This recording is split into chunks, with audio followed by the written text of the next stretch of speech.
Hello people, this is Sonali, the Melodramatic Bookworm. If you've been here before, welcome back, and if you're new to my channel, then welcome to the Melodramatic Bookworm family.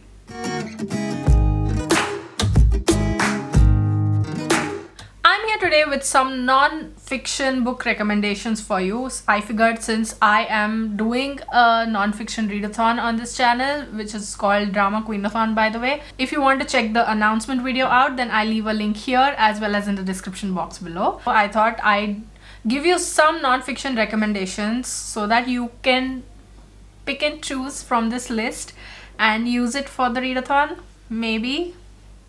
But to be honest, this video has been a long time coming because I have never done a non-fiction recommendations video on my channel, and it's been like more than 2.5 years now, and I'm like, we need to rectify that, and what better a way to do that, to post non-fiction recommendations, than for non-fiction November and for Drama Queenathon this November 2020. So here goes. There are 13 books in this video, not any play on the number 13 in any way, but there are 13 books because those were the ones that I thought you must read and must check out, and which I will highly recommend to you. Unfortunately, there are only two Indian authors on here, and that's because I'm still exploring the field of non-fiction, and the ones that I have managed to read were all, for some reason, international authors. But as and when I read more non-fiction from Indian authors, I will make a separate video about it, so please stay tuned for that and don't hate on me for this video, please. So without further ado, let's get into this video and let me share with you the 13 non-fiction books that I think that you should really read. So the first two books on this list are by the same author, Chimamanda Ngozi Adichie, and they are We Should All Be Feminists and Dear Ijawale, or a Feminist Manifesto in 15 Suggestions. And both of these talk about feminism and basic concepts in feminism, and how it is important for us to understand the fact that feminism is for everyone, not just for women. And for the people harping on about how feminism is a bad thing, you are all anti-men, that is not the case. It's about equality. It's about bringing women up to the level of men and maintaining that status quo.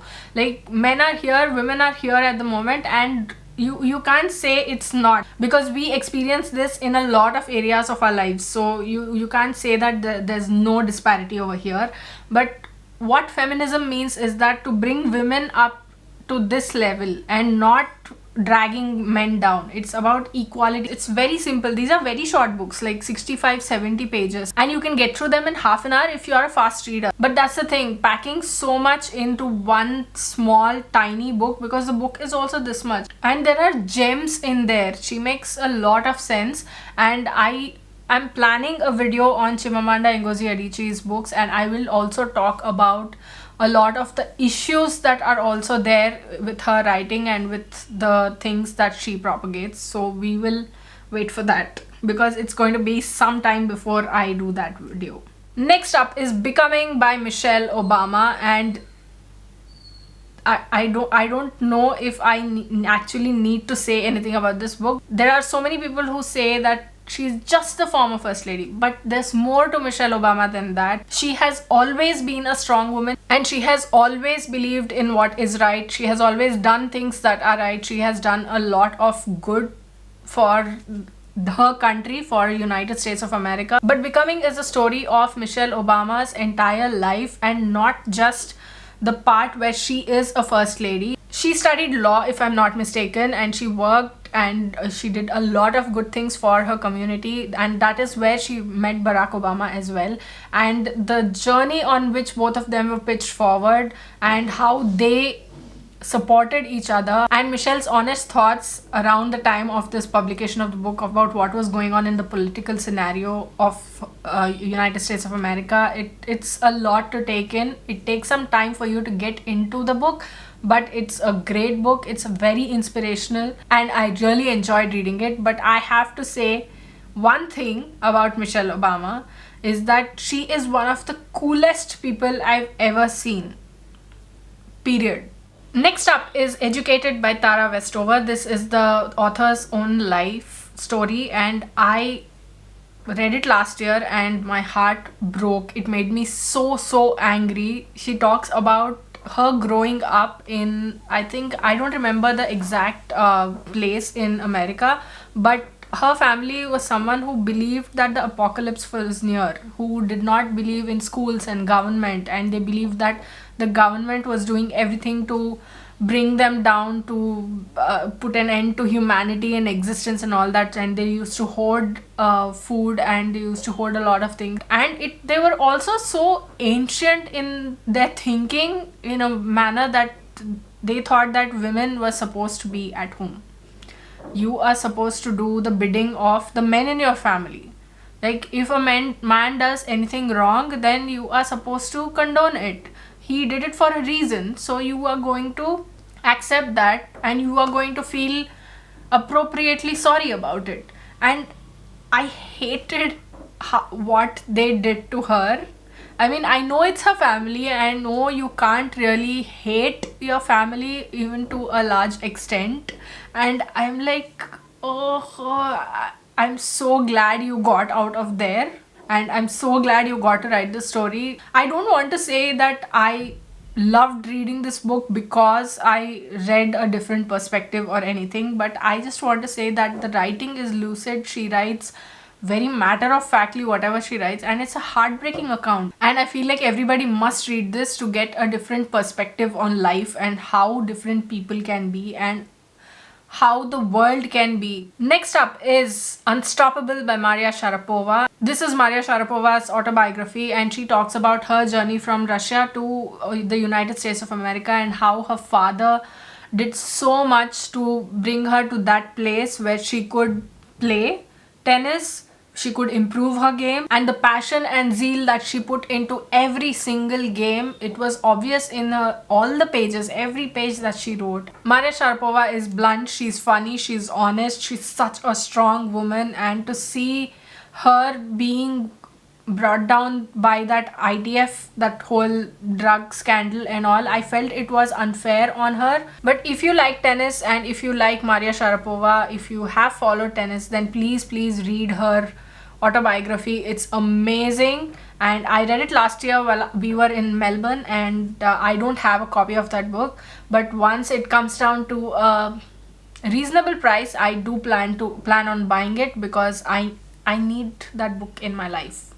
Next up is The Immortal Life of Henrietta Lacks by Rebecca Skloot. Rebecca Skloot has written this book after a lot of research about the life of Henrietta Lacks and what resulted in the HeLa cells, which helped a lot in science and research, which helped find cures for a lot of diseases. That and all is fine. It is only restricted to the scientific community, because I had never heard of Henrietta Lacks before I read this book, and I didn't know the significance of her name. The way the author has written the story, she has told the story from the Lacks family side, from Henrietta Lacks' side, and showed how unfairly Henrietta was treated. Her cells were treated as just another free component that the world has offered to them, and it was a shame because Henrietta Lacks' family didn't have insurance after that, and they did not even know that her cells were being used in such a huge scale, and actually people were doing trade over her cells, and nothing ever came to her or her family. And that is something that really annoyed me, and I loved this book so much for bringing out so many truths, so many injustices done to them. But anyway, this is another book that I really want to buy, but I will wait for the original cover, for the book with the original cover, because the one with Oprah Winfrey on it, I don't want to buy it. No, please. I did a long rant post on my blog for this because I was so angry that this was happening to Henrietta Lacks and her family that I was like, okay, hold on, I'm going to write a blog post. I leave the link to that post in the description box below if you'd like to go check that out. Please go check it out, please. Next up is What We Talk About When We Talk About Rape by Sohaila Abdullali. Sohaila Abdullali is herself a rape survivor, and she talks about how rape is treated in India and how people seem to think that it's the victim's fault, it's the survivor's fault, and not the rapist's fault. And I agree with her on each and every page that she has written, because it's not fair for the criminal to be let go while the victim wallows in her own place. That's because of societal pressure, because society thinks that oh, ye kya ho gaya iske sath, what has she done, she must have done something, that's why he raped her. This sort of thinking is so Neanderthal, you could call it, but even those people might have been more sensible than us. It does not make sense. And how, okay, I'm going to go off. She talks about the stark difference between how men are treated and how women are treated, because men, no matter how what wrong they do, they are like, boys will be boys, they're just boys. And women, no matter what we do, no matter how much good we do, we are like, you did this had to happen. No matter what we do, it's like that. And she talks about it on such an intricate level. She takes a lot of arguments down and she puts up a lot of solid arguments, and I really loved reading this. Next up is Reasons to Stay Alive by Matt Haig. I cannot stress enough how important it is that you read this book. This book not just talks about Matt Haig's struggle with depression and the brink to which he went before he came back and the help that he had, but he also lists out the reasons to stay alive. He also talks about the things that help him when he has depressive episodes, and he lists them out in this book. And I love this. You all know how much I love Matt Haig's writing, and this was the first book of his that I read, and I absolutely fell in love with his writing. Every one of his books makes me cry, and that's all I'm going to say. You must pick this up. Please do. Next up is Nikola Tesla, The Imagination and the Mind That Invented the 20th Century by Sean Patrick. This is the story of Nikola Tesla and how he was one of the greatest minds to ever exist. And the author not only talks about the inventions and discoveries that he made, but he also talks about how he was treated, because people with clout usually tend to treat people with lesser influence as something not on their level. And that's exactly what happened with Nikola Tesla as well. When Thomas Edison, he used I don't think Tesla had patented it by then, but he used his discoveries in furthering his own agenda, and that makes me not a fan of Edison and a huge fan of Nikola Tesla.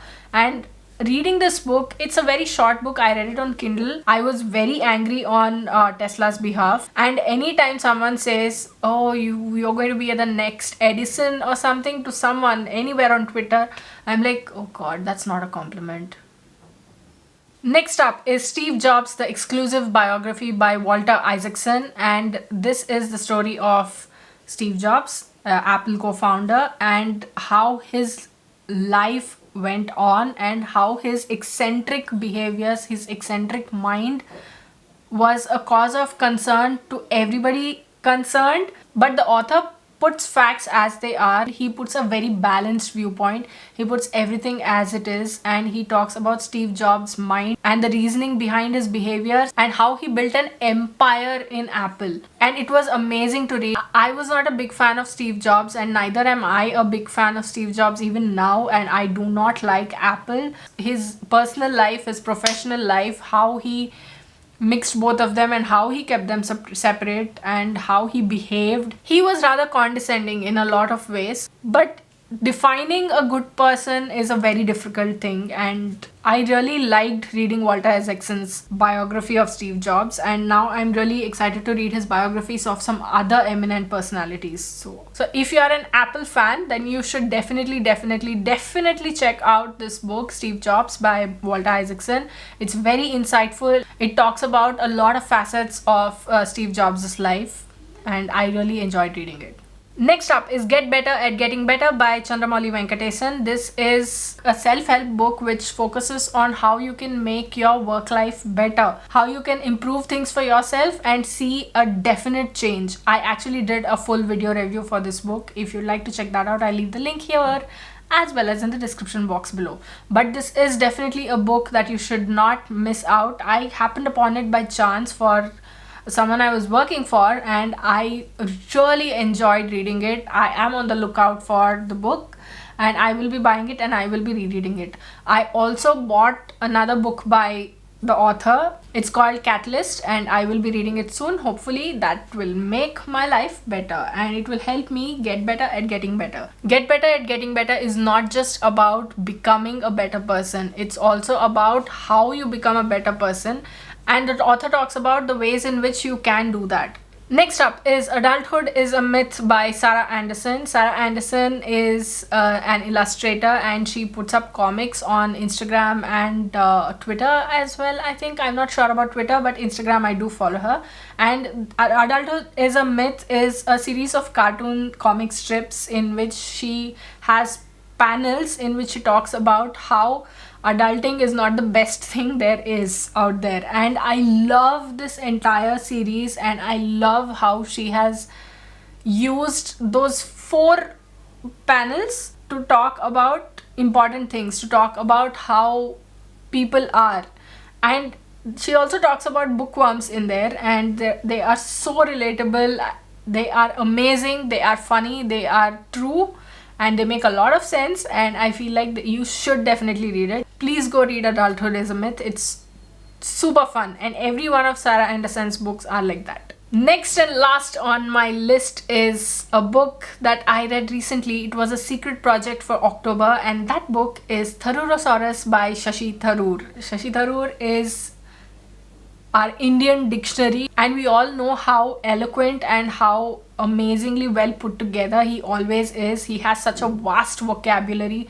He just uses the most insane words on Twitter and everywhere, and he sends social media into a frenzy the moment he does it. So what he did was he published a book of 53 words in which he talks about their etymologies, the examples where you can use the words, where anecdotes from his life, and a lot of things related to the word in general.